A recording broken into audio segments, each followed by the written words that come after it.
Hi friends, എല്ലാവർക്കും my note ബുക്കിലേക്ക് സ്വാഗതം. അപ്പൊ ഇന്നത്തെ വീഡിയോയിൽ നമ്മൾ പഠിക്കാൻ പോകുന്നത് SCERT text book series Malayalam മീഡിയത്തിലുള്ള നോട്ട്സുകൾ ലഭിക്കാനായിട്ട് psc.bibimohanan.com സന്ദർശിക്കാം. നമ്മൾ പഠിക്കാൻ പോകുന്നത് ചലനത്തിനൊപ്പം എന്ന ചാപ്റ്റർ ആണ് കേട്ടോ. അപ്പൊ പലതരത്തിലുള്ള ചലനങ്ങളെ പറ്റി നമ്മൾ പഠിക്കും.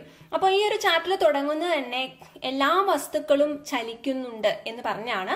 നമുക്കറിയാം, ഭൂമിയിലുള്ള എല്ലാ വസ്തുക്കളും ഭൂമിയോടൊപ്പം ചലിക്കുന്നുണ്ട് അല്ലേ? പക്ഷെ നമ്മുടെ ഒപ്പം തന്നെ നമ്മുടെ ചുറ്റുമുള്ള വസ്തുക്കളൊക്കെ ചലിക്കുന്നതുകൊണ്ട് നമുക്കത് ഫീൽ ചെയ്യുന്നില്ല എന്ന് മാത്രം. അപ്പൊ ബഹിരാകാശത്ത് നിന്ന് നോക്കിയാലാണ് ഈ ചലനം നമുക്ക് തിരിച്ചറിയാൻ സാധിക്കുകയുള്ളൂ.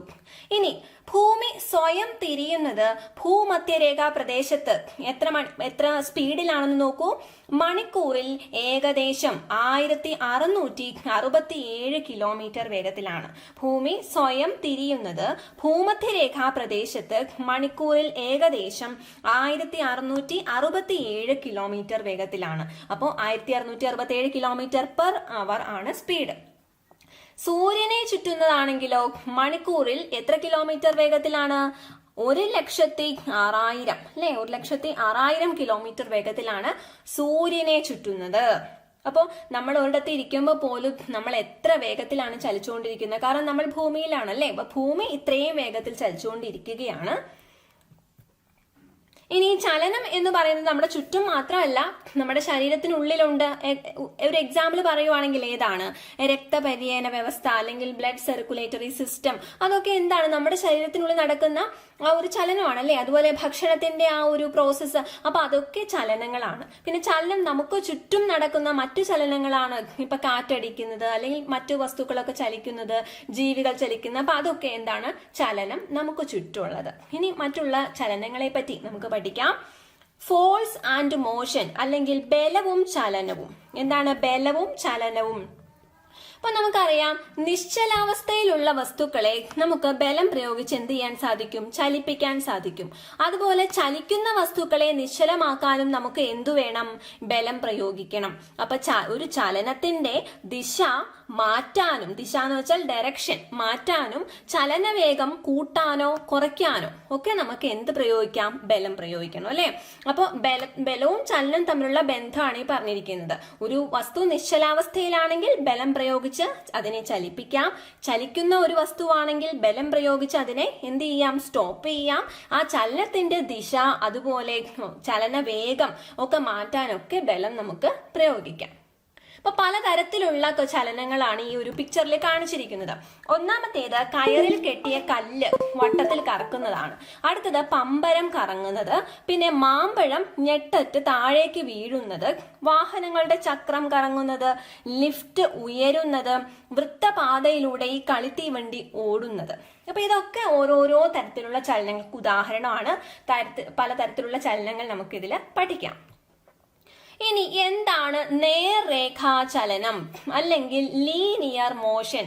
നേർരേഖാചലനം ഒരു വസ്തുവിന്റെ നേർരേഖയിലൂടെയുള്ള ഒരു സ്ട്രെയിറ്റ് ലൈനിലൂടെയുള്ള ചലനമാണ് എന്ത്?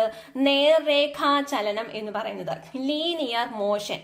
സ്വന്തം അക്ഷത്തെ അടിസ്ഥാനമാക്കിയുള്ള ചലനത്തിന് എന്തു പറയുന്നു? സ്വന്തം അക്ഷം അല്ലെങ്കിൽ ആക്സിസിനെ ബേസ് ചെയ്തിട്ടുള്ള ചലനമാണ് എന്ത്? ഭ്രമണം അഥവാ റൊട്ടേഷൻ. ഇനി വൃത്താകാര പാതയിലൂടെയുള്ള ചലനമാണ് എന്ത്? വർത്തുള ചലനം. വൃത്താകാര പാതയിലൂടെയുള്ള ചലനം നമ്മൾ കുറച്ചു മുമ്പ് പറഞ്ഞു. ട്രെയിൻ കറങ്ങുന്ന കാര്യം പറഞ്ഞു. അതുപോലെ ഭൂമി സൂര്യന് ചുറ്റും കറങ്ങുന്നത്, അതും എന്താണ്? വർത്തുള ചലനം എന്ന് പറയാം. സർക്കുലാർ മോഷൻ ആണ് അല്ലെ?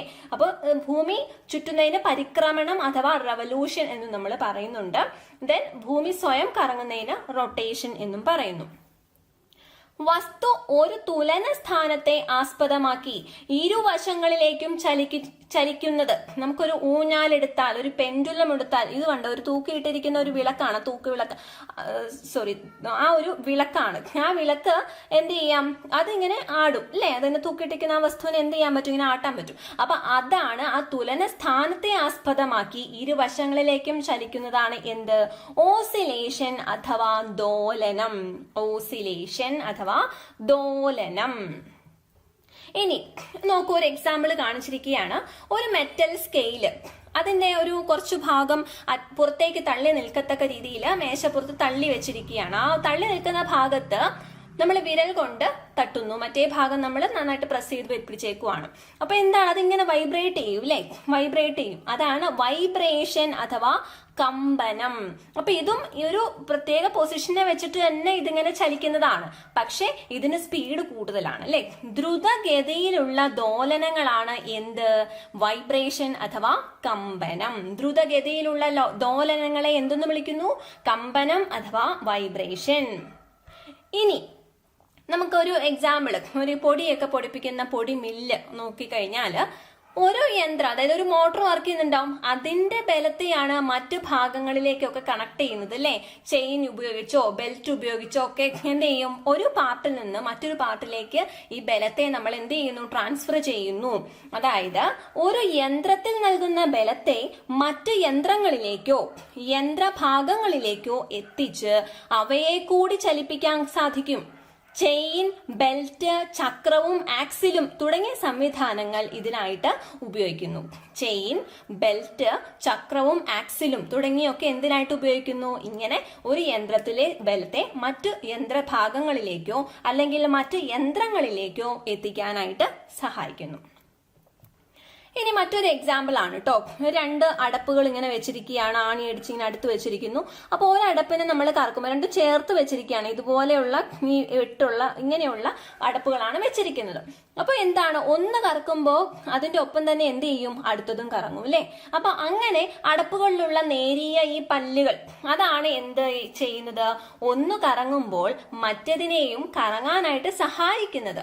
അങ്ങനെയുള്ള ചക്രങ്ങളാണ് എന്ത്, പൽചക്രങ്ങൾ അല്ലെങ്കിൽ ഗിയേഴ്സ് എന്ന് പറയുന്നത്. പൽചക്രങ്ങൾ അല്ലെങ്കിൽ ഗിയേഴ്സ് എന്ന് പറയുന്നത് കേട്ടോ, ഗിയർ.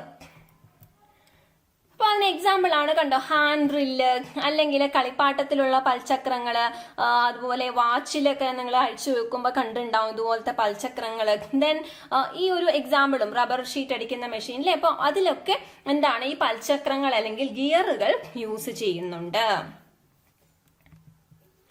ഒരു യന്ത്രഭാഗത്തിന്റെ കറക്കം പ്രയോജനപ്പെടുത്തി അല്ലെങ്കിൽ ഉപയോഗപ്പെടുത്തി വ്യത്യസ്ത വേഗത്തിലും അതുപോലെ വ്യത്യസ്ത ദിശകളിലും ഒന്നിലേറെ യന്ത്രഭാഗങ്ങൾ ചലിപ്പിക്കാനും പൽചക്രങ്ങൾ സഹായിക്കും. അപ്പോൾ ഒരു ചെറിയ പൽചക്രമാണ് ഉപയോഗിച്ച് വലിയ പൽചക്രം കറക്കുക എന്ന് വിചാരിക്കാം. ഒരു എക്സാമ്പിൾ ആണ്, നോക്കുക കേട്ടോ. ചെറിയ പൽചക്രം ഉപയോഗിച്ച് വലിയ പൽചക്രമാണ് കറക്കുന്നതെങ്കിൽ, ഈ പൽചക്രം എന്ന് പറഞ്ഞാൽ ഗിയർ. ഓക്കെ, അങ്ങനെയാണെങ്കിൽ ചലന വേഗത എന്ത് ചെയ്യുന്നു, കുറയുന്നു. തിരിച്ചാണെങ്കിൽ വലിയ പൽചക്രം ഉപയോഗിച്ച് ചെറിയ പൽചക്രമാണ് കറക്കുന്നതെങ്കിൽ ചലനവേഗം എന്ത് ചെയ്യും, കൂടുന്നു.